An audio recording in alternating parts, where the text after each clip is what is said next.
Entonces miren qué bonito esto y ahora volvemos a hacer unos cuantos slides cuando a la introducción del curso hablamos sobre el trade-off sesgo-varianza.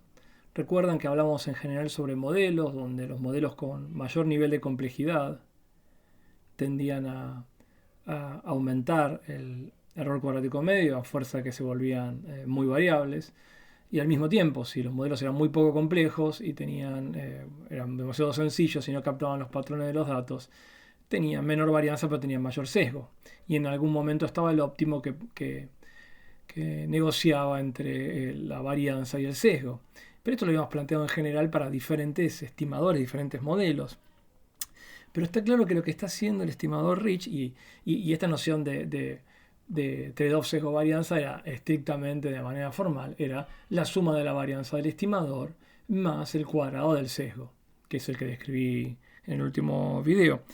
Pero fíjense que en el regresor Rich de un modelo lineal, de alguna manera, este parámetro, de alguna manera no, directamente, este parámetro lambda, que es pensado como parámetro de penalización, lo puedo pensar como un parámetro en forma inversa de complejidad.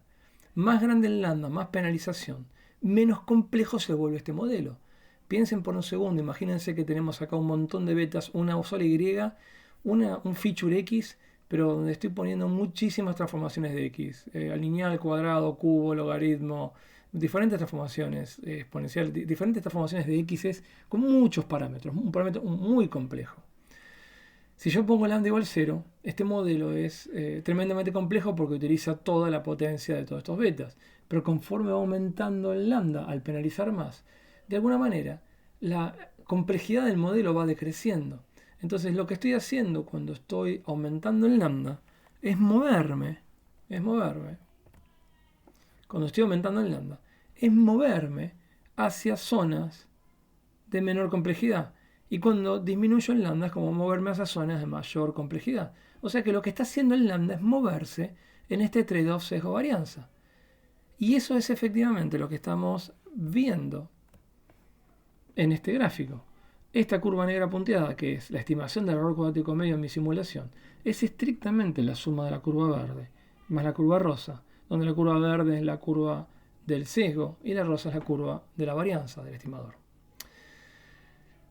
Entonces es una forma interesante donde uno puede ver concretada con un único estimador que permite gradualmente, en forma continua, modificar su grado de complejidad, como en este caso el lambda, cómo realmente efectivamente se cumple el trade-off sesgo-varianza y cómo puedo encontrar óptimos de alguna manera, o cómo podría, porque en el fondo acá hay una trampita, yo conozco el verdadero proceso, pero si yo pudiera recrear de una manera razonable esta curva de error cuadrático medio, podría encontrar situaciones óptimas de trade-off en este trade-off de sesgo-varianza. Lo último que quiero sumar, que me parece que es interesante ver, es entender realmente qué es lo que está pasando de una manera dinámica, en la cual, fíjense lo que estoy haciendo ahora. El gráfico este es el gráfico de error cuadrático medio en función del lambda, el mismo que vimos hace un ratito, el mismo.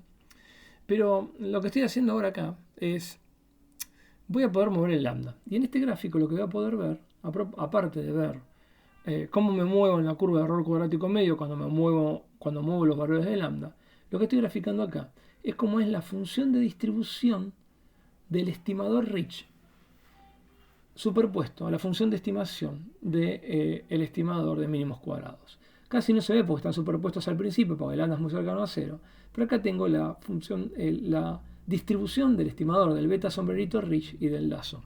Y lo que voy a hacer ahora es, obviamente cuando mueva el lambda y empiece a hacer crecer lambda, ahí se me va a despegar. Y vemos claramente que el azul es la distribución del beta sombrero de Rich, dependiente de lambda, y el rojo es el de mínimos cuadrados.